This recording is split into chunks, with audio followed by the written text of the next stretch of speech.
deputada, professora da universidade, da disciplina de ginecologia. Muito prazer estar aqui presidindo essa homenagem. Então eu escrevi algumas palavras para falar sobre o professor Elderson. Então hoje eu tenho o privilégio de estar presente para prestar uma homenagem ao professor Elderson Tourinho. Essa homenagem é mais que merecida para alguém que marcou profundamente a Faculdade de Medicina da UFRJ, deixando um legado de vida acadêmica que é exemplo a ser seguido. Não estamos homenageando apenas um mestre da radiologia, mas um verdadeiro exemplo de ética e dedicação. Sempre delicado e perfeito em suas palavras, isso é inesquecível em qualquer momento, com explicações detalhadas das imagens que domina sem precedentes. Nunca conheci ninguém que dominasse tanto as imagens, dá mais perfeito detalhamento quando a gente pede uma ajuda. Perfeito, professor, você é perfeito. Aprendi muito com você, não só ver as imagens, como descrevê-las com sua leveza, paciência, habilidade, conhecimento e detalhamento.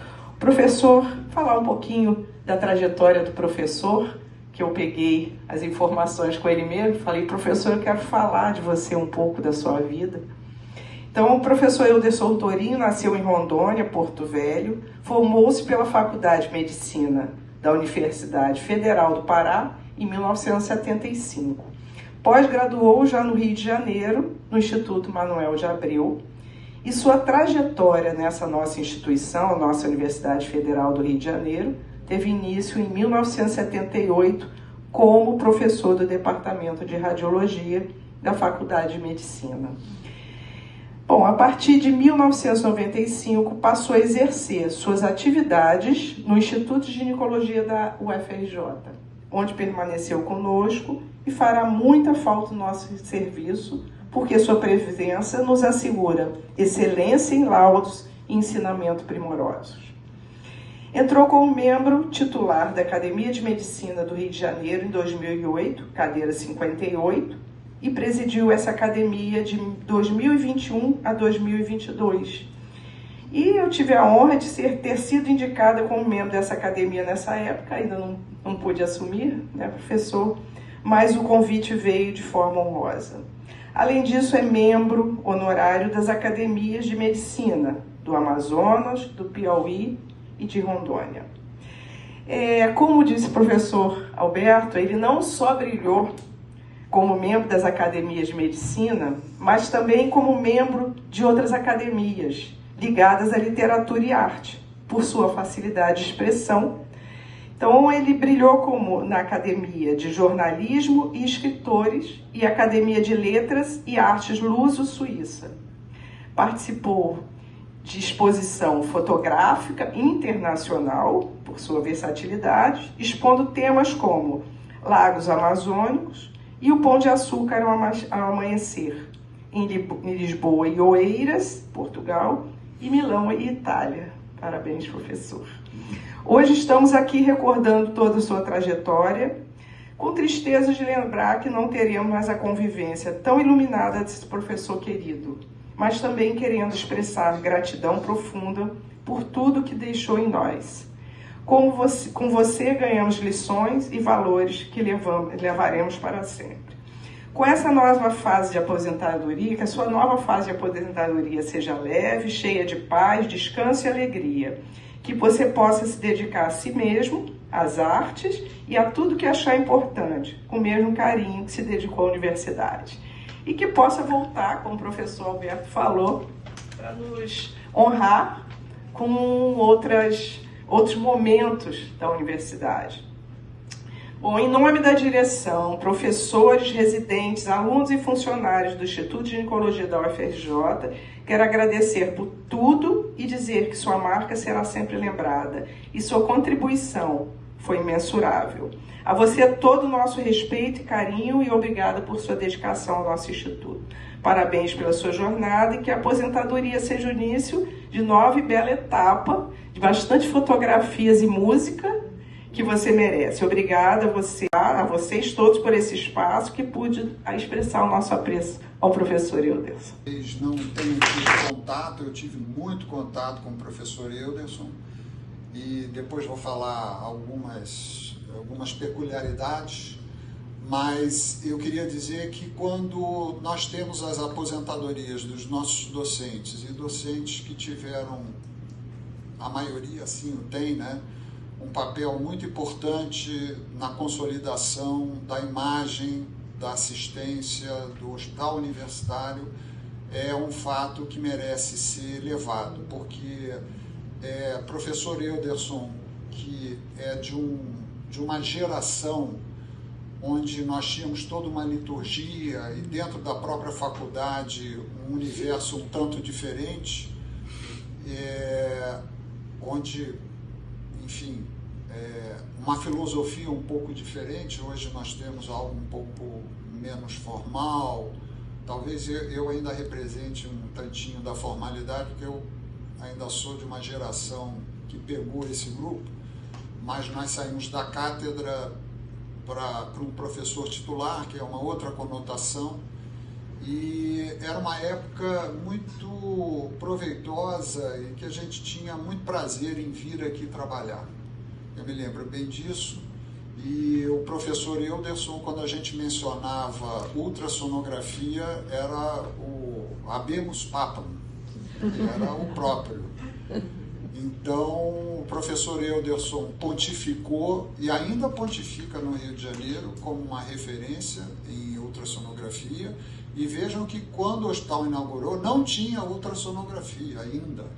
A ultrassonografia já existia no mundo, estava engatinhando, e nós fomos a primeira instituição, o professor Euderson depois pode me corrigir, que adquiriu, instituição pública, que adquiriu um equipamento de ultrassonografia, se eu não me engano foi em 79, alguma coisa assim.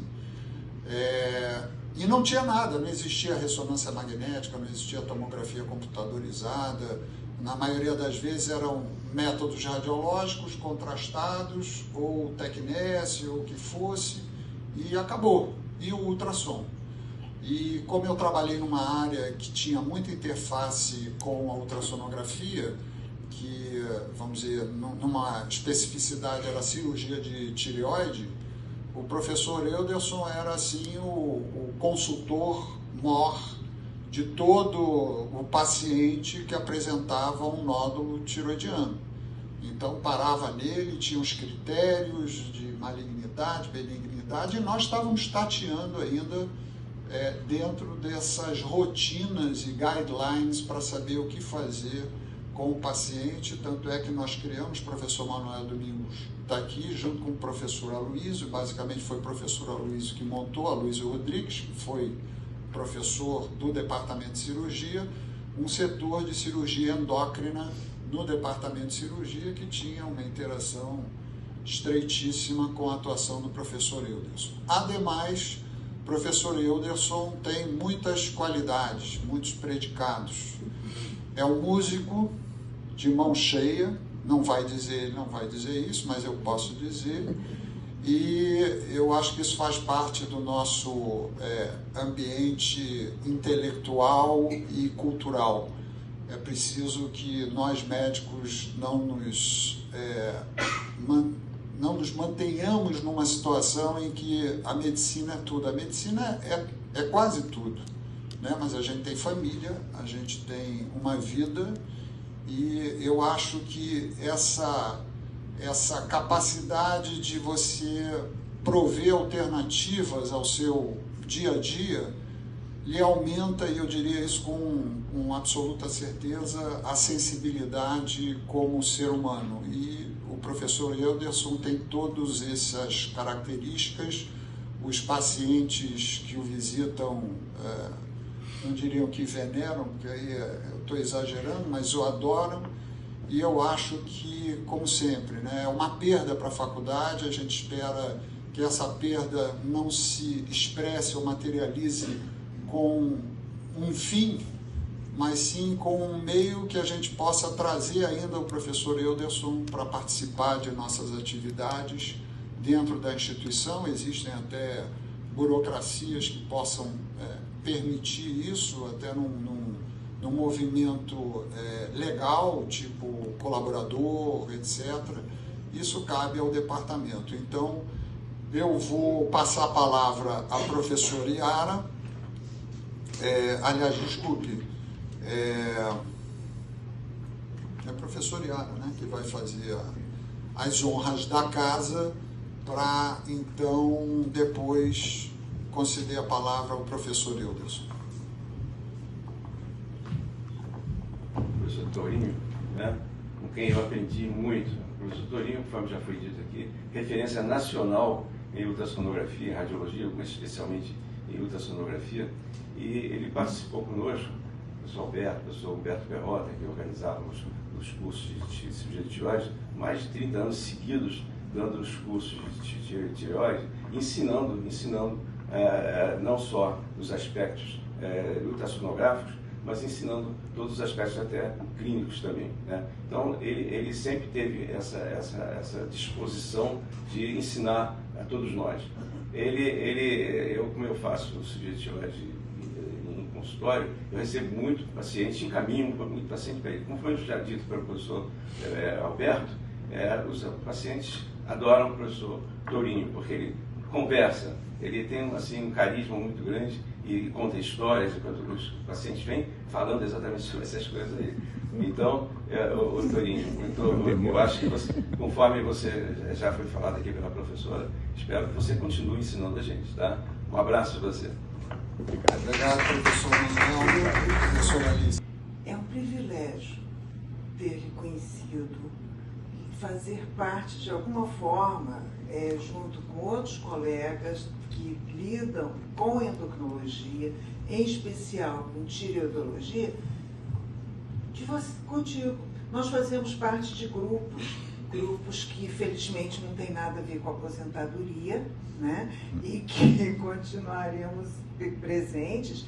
E o Euderson, independente de tudo que a Yara falou, que o Manuel Domingos falou, Euderson foi pioneiro. Ele foi pioneiro em aspectos muito importantes de ultrassonografia, e não só de ultrassonografia, mas também de procedimentos ligados à ultrassonografia, como, por exemplo, a alcoolização de nódulos tiroidianos e outros mais. Tá? Independente também do que foi falado, e a Yara comentou a respeito das fotos, nós dos grupos temos o privilégio de receber quase que diariamente fotos maravilhosas que nos são enviadas pelo Euderson. Mas não só fotos, textos que falam da imensa sensibilidade da pessoa humana, da pessoa querida que o Euderson é, não só para os seus pacientes, mas também para nós, que temos o privilégio e tivemos o privilégio não só de alguns de serem alunos, de compartilharem com eles essa coisa toda. Concordo plenamente, ele é uma referência nacional e também é uma pessoa de um peso enorme a nível latino-americano. Não só em meu nome, como em nome da endocrinologia, parabéns, Euderson. E que bom que a gente sabe que essa sua aposentadoria não vai ser só uma aposentadoria, mas vai ser realmente o início e continuação de muitas coisas que eu sei que você pretende fazer. Muito obrigada. O professor Euderson, ele falou bastante sobre Pernambuco. Então, como eu sou pernambucana, formado pela Faculdade de Ciências Médicas de Pernambuco, eu e meu irmão, é isso que eu vou falar, porque eu vou falar. Eu e meu irmão, nós viemos para cá para o Rio, eu fui fazer residência médica em servidores em anestesia, e ele foi para o Instituto Manuel de Abreu e fez residência com o professor Euderson e trabalhou também lá com o professor Alberto. Então, em homenagem ao meu irmão, Núzio Bessado Figueiredo. Então, eu queria dar um abraço, que se ele estivesse vivo, ele estaria aqui.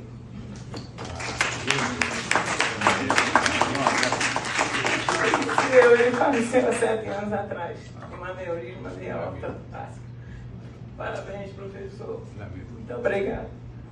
viu? Bom, para encerrar, depois dessas palavras tocantes da professora Núbia, eu vou... Está virando quase como um enunciado de para-choque de caminhão, mas imagine eu falar que Carlos Drummond de Andrade é para-choque de caminhão.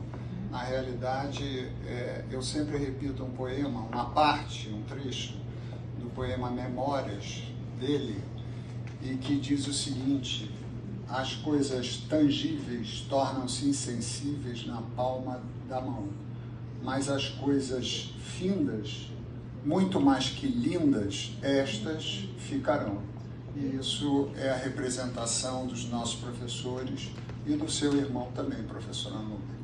Então, nós vamos prosseguir aqui na pauta. Agradeço pela presença, podem ficar aqui acompanhando a reunião. De toda maneira, foi com muito orgulho, com muita honra que a Faculdade de Medicina prestou essas homenagens à professora e ao nosso professor aposentado. Bom, eu... Estou muito à vontade nesse ambiente. Muito à vontade pela simplicidade, pela informalidade, coisa que faz muito bem o meu perfil. E gostaria de apresentar alguns complementos, considerando que a nossa direta colega e amiga Yara já o fez, um resumo da nossa atividade. Mas tem umas coisinhas que eu gostaria de falar.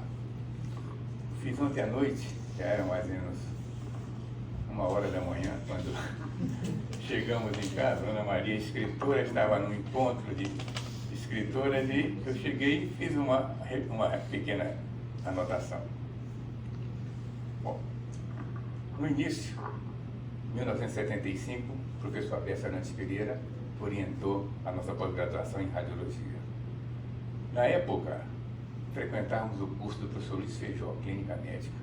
E todo radiologista tem que conhecer alguma coisa de clínica e tem que conhecer também alguma coisa de anatomia patológica, que é a base da interpretação radiológica. Então não podemos fugir disso. Residência médica em 76, 77.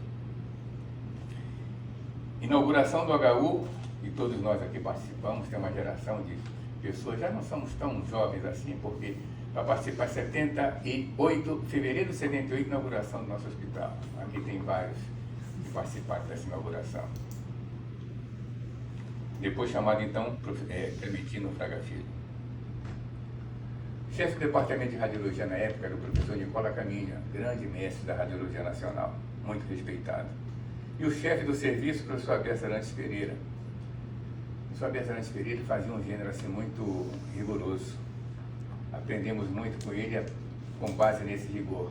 Aprendemos a coordenar uma sessão, aprendemos a analisar uma radiografia, tirar da radiografia sintomas que ainda o apresentador do caso não dizia. E ele foi um grande orientador. Saudosa memória, faleceu, hoje estaria com 103 anos, se Deus estivesse. A equipe do professor Abel Arantes Pereira, isso eu tenho que prestar uma homenagem a ela, porquanto nos ensinou a todos. São mais de 500 radiologistas espalhados no Brasil que passaram pelas escolas de Abel Arantes Pereira. Então, destaco a presença, por exemplo, do professor José Raimundo de Lima Pimentel. Inteligentíssimo, bem-humorado. Para vocês terem uma noção, quando eu cheguei de Belém do Pará para fazer o internato, fui para o Instituto de Radiologia, que se reunia aos sábados no auditório Dona Ana, no Instituto de Endocrinologia, bem ao lado. Compartilhávamos o mesmo prédio. E recordo, neófito que era, sentei-me ao lado de um senhor, de pouca modesta, simples, que estava no meio do auditório. E era o início das sessões. O professor Luiz Feijó, tinha outros colegas da cirurgia, Mariano de Andrade, o grupo dele, e o grupo da ginecologia presentes nas sessões para discussão. E relato muito bem desse primeiro contato. Trazia-se para a discussão um caso de doença de ilho terminal. Ilho terminal é difícil a interpretação, porquanto tem vários diagnósticos diferenciais. Recordo que naquele momento o colega radiologista que fez a primeira interpretação, disse assim: essas alterações são compatíveis com doença de Crohn, ileite regional, plastomicose, tuberculose, foi citando umas sete condições que se enquadravam naquela observação. Todos analisaram, o professor Luiz Feijó deu sua opinião, os colegas da gastroenterologia deram sua opinião. E, bom, então vamos concluir o diagnóstico. Nesse momento, o professor Abens, que coordenava a sessão, ele disse: vamos ouvir a opinião do professor Pimentel, José Raimundo Pimentel. Olha essa cena. O professor se levantou, coçou a cabeça, ele coçava a cabeça assim, e disse na ocasião: meu pai sempre me dizia, eu ainda não conhecia, foi bem inicial: meu filho, quando for convidado a falar, levanta-te para que todos te vejam. Fale alto para que todos te escutem. E fale pouco para que todos te queiram bem. E quando eu percebi que ele era um professor, e a convivência do Pimentel, com o professor Pimentel, foi as mais intensas que nós tivemos. Leitor, grande leitor dos artigos que eram recém-publicados. Eu chegava a um ponto e dizia assim para provocar: professor, saiu um artigo no Radiology, eu li, está na página tal. Fazia isso. Professor, tem um artigo dizendo: sim, esse pessoal é lá de Chicago, eu estive com eles assim. Dizia isso com simplicidade, não era para se exibir não, mas conhecia muito. Essa era a imagem do professor Pimentel. E outros colegas que participaram, Wilson Kenzanaka, Paulo Miguel Emaís. Paulo Miguel foi professor também aqui da instituição e faleceu na semana passada. Hoje é a missa de 7º dia dele. Nossa homenagem a Paulo Miguel. Fernando Pena, que me ensinou muita parte de ginecologia, radiologia e ginecologia, a ponto de que, em determinado momento, isso eu vou contar logo em seguida, e quando eu fui para o Instituto de Ginecologia, era o argumento que o professor, diretor da época, Pascoal Martins Simões, dizia ao professor Abécio para que me liberasse: professor Abécio, o Euderson é o mais ginecologista dos radiologistas do Rio de Janeiro. E tinha uma afeição muito grande pela radiologia, uma atividade muito grande pelo radiologista. Com o tempo, com as minhas observações na área de ultrassonografia acerca da glândula tiroidiana, aí os endocrinologistas começaram a me empurrar para isso. E hoje, 90% dos exames que eu faço está ligado à tireoide. Né? Por quê? Alguns conceitos novos de interpretação da imagem, que não se tinha, que na época se tinha o quê? A cintilografia, e também tínhamos a radiografia simples do abdômen, do tórax com esôfago contrastado, para ver se tinha desvio. Nós vivenciamos esse momento. Né? Hoje, a tomografia computadorizada resolve essa questão de fio de traqueia, penetração de um bócio mergulhante, etc. Bom, no Fundão, já em curso a nossa atividade radiológica, eu quero dizer que o primeiro hospital a receber um aparelho de ultrassom foi a maternidade escola, final de 74, 1974, bem no final. É isso mesmo? E se tiver um tempinho, eu conto como foi essa história. Bem breve. Bem breve. Reuniram o pessoal que estava estudando os pioneiros. Eu me incluo nessa área também, mas não fui para a reunião. Um colega nosso, muito modesto, de Recife, pernambucano, portanto, ele frequentou o serviço de um colega em Cádiz, na Espanha, professor Bonheiro Mussoles, que era um ídolo para gerações de colegas que estudaram ultrassom. Muito simpático, ensinava bem.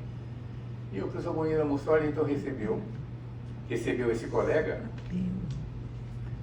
e nesse momento o colega fez um treinamento e voltou para Recife.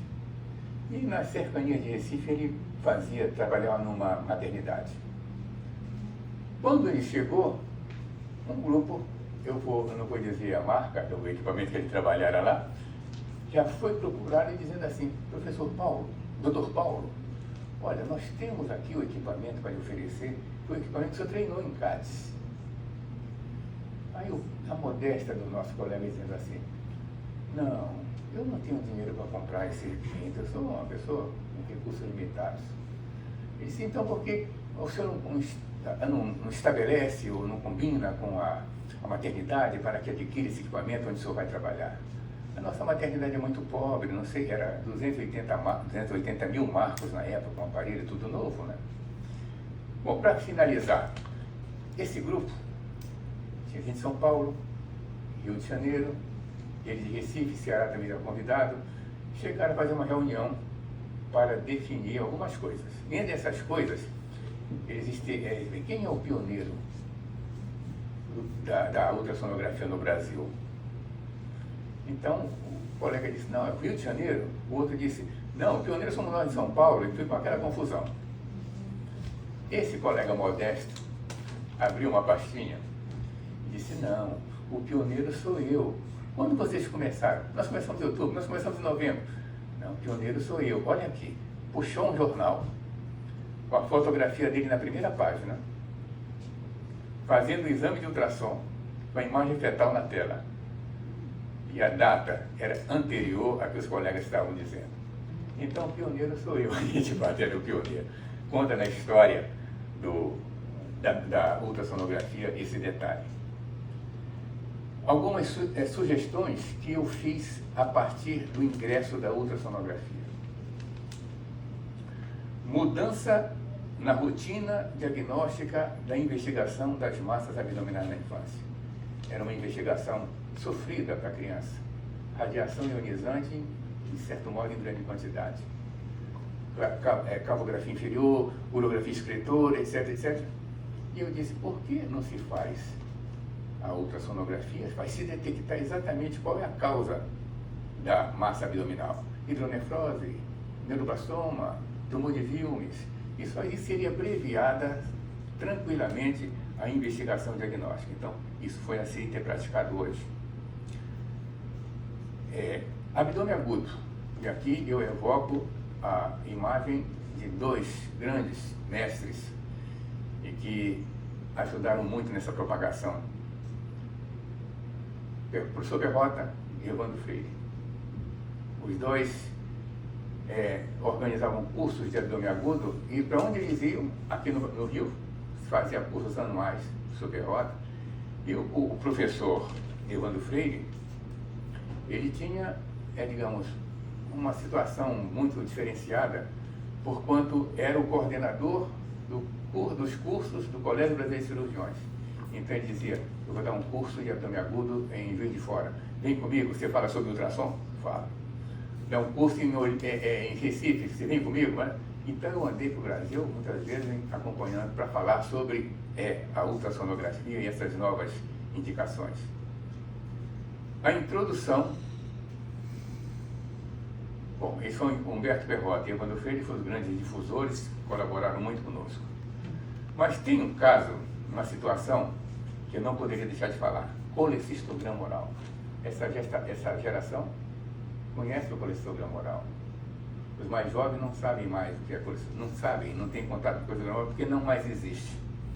Eu gostaria de dizer, e isso até eu falo com certo ênfase, uma vez que eu, durante a prática radiológica, chegou um momento em que eu examinava o paciente do colecistograma oral, para aqueles que não estão muito habituados, precisa de a ingesta de um meio de contraste, um comprimido, absorção no tubo digestivo, metabolismo no fígado e excreção para a vesícula biliar, onde ela se torna visível. Aqueles casos de colecistograma oral negativo, eu simplesmente levava o paciente do raio-x para o ultrassom. E não bastava assim 3 minutos, o diagnóstico foi realizado. Cálculo obstruindo o duto cístico, a região infundibular, que a ultrassonografia mostrava.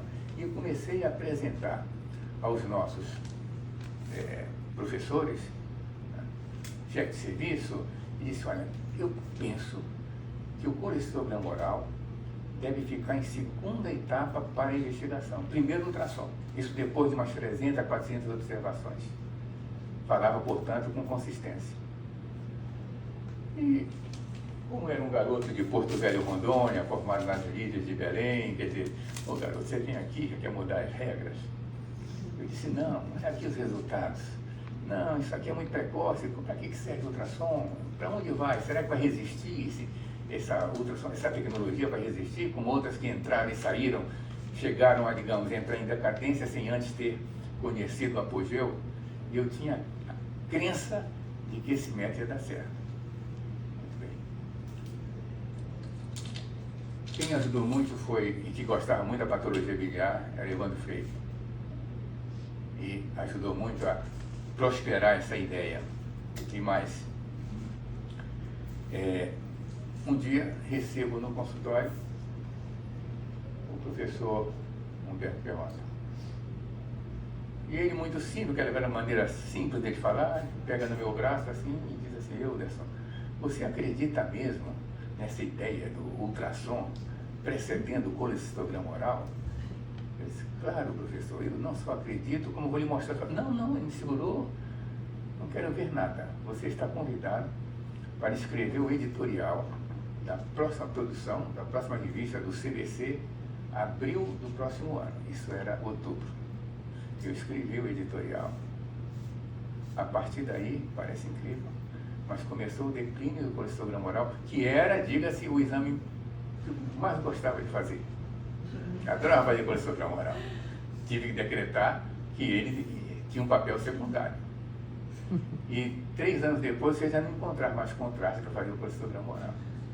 Eles passaram a acreditar nessa ideia quando revistas internacionais de uso corriqueiro, de leitura corriqueira entre os radiologistas, começaram a dizer, vamos substituir o colestograma oral pelo ultrassom. Então aí eles passaram na crença a minha ideia. E eu, um dia passando numa sala, ouvi um deles segurando a revista na mão e dizendo assim, o nosso garoto tinha razão. Bom, isso estou falando de 1978, 79, já estava assim.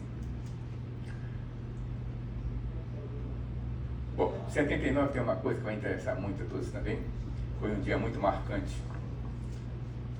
Em 79, já fazia eu algumas punções, porém os cirurgiões faziam com muito mais frequência as punções orientadas clinicamente. Palpava, colocava entre os dedos, asepsia e entrava com a agulha. O que aconteceu é que eu comecei a ver qual o potencial da ultrassonografia na análise da tireoide. Na época, os equipamentos de ultrassom eram equipamentos mais limitados, mas eu insisti.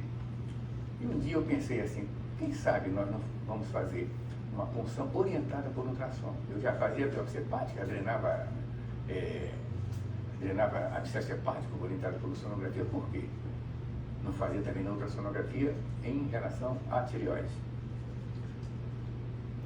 Um dia, conversando com o professor José Geraldo Luiz Pereira, ele também gostava de operar tireoide, isso mesmo, e disse, José Geraldo, eu preciso fazer, em caráter experimental, uma punção no nódulo tireoidiano. Você consegue? Ele disse assim, quantos você quer? Quantos nódulos você quer? Ele disse, nós só precisamos de um. Então me traga um nódulo palpável. E foi nesse nódulo palpável que nós tínhamos que demonstrar a agulha. A agulha que nós usamos não é atual, que a agulha atual é uma agulha fina, pouco traumática, mas é aquela agulha rosa, calibre 20. E fizemos. E vocês precisam ver essa cena. Era assim, na tela do equipamento baixa resolução para a época, né? Eu dizia, tá aqui a agulha. Ele disse, não estou vendo a agulha. Ao lado estava a Palmada Horta, patologista que me ensinou, ele faz a lâmina dessa forma. Eu disse, mas olha, veja aqui, há uma imagem muito sutil. Eu percebia, mas eles não estavam habituados. Até que eu disse assim, bati o pé e disse, a agulha está aí, pode acreditar. Muito bem. Nesse mesmo ano, eu já estava coletando material para o meu doutorado, alcoolização de cisto hepático não parasitário. Alcoolização. Aspirava o conteúdo e já dava aula. Eu disse, por que não fazer isso no nódulo tireoidiano? Começamos com cisto, depois nódulos mistos, depois nódulos sólidos. E hoje os resultados são apreciáveis. E se estendeu para a adenoma de paratireoide, que também se beneficia muito. E um dos benefícios maiores para a doença de Plummer, 3 alcoolizações já se consegue. Naturalmente, eles sentem dor quando o álcool extravasa, mas eu acho que o benefício é muito grande. Para um instituto público, penso que é o mais barato de todos. Há métodos que utilizam a termoablação, por exemplo, mas só a agulha, o preço dela são R$15.000. Bem, já estamos concluindo. Na gestão do professor Lopes Pontes, nós sugerimos a criação de uma disciplina nova em anatomia. Essa disciplina teve como inspiração o fato de que, na ocasião, já tínhamos outros métodos de análise anatômica que não só o cadáver. Então foi por esse princípio, baseado nesse princípio, que nós então estimulamos a criação da anatomia ligada ao sistema de imagem e aberto para a educação física, para a medicina e outras áreas. E, meados da década de 90, nós então fomos para o Instituto de Ginecologia para montar o serviço ou a seção de diagnóstico de imagem em ginecologia. O professor Pascoal me disse assim: Wilderson, vamos para lá. Eu já tenho dinheiro, nessa época havia dinheiro, diretor. Temos dinheiro para comprar um mamógrafo e comprar um ultrassom. Quem faz isso é você. Foi aí que ele disse: você é o mais ginecologista dos radiologistas. Na primeira tentativa, ele não conseguiu, doutora Bessa. Não, eu dessa não. Tem mais uns 9 radiologistas aqui que você pode escolher. Não levo eu dessa não. E tentou uma segunda vez e ele disse que não. Mas depois o professor Bessa entrou na compulsória. Aí eu pude ir para o Instituto de Ginecologia e a ideia era montar o serviço, estabelecer os protocolos e voltar para o fundão. Por que o fundão? O fundão tinha um leque muito grande de contato com os cirurgiões, com os gastroenterologistas, com os clínicos, todas as especialidades são presentes ali. Penso que isso era um ganho muito grande. Mas o professor Pascoal dizia assim: não, Wilderson, espera um pouquinho, espera um pouco mais. Nesse espera um pouquinho, eu completei 75 anos e entrei na compulsória. E me aposentei no estudo de ginecologia. Olha, meus amigos, foi um prazer estar aqui. Muitíssimo obrigado, nosso querido diretor, por esta homenagem, por esse momento. Eu quero dizer da admiração e apreço que tenho pelo ilustre professor e dizer que esse momento fica guardado para a minha história. Eu quero dizer da admiração, do apreço e a todos vocês que integram essa congregação, um papel certamente muito importante. Quero dizer da minha homenagem. Muito obrigado. Professora Vera Lúcia. Quer se manifestar?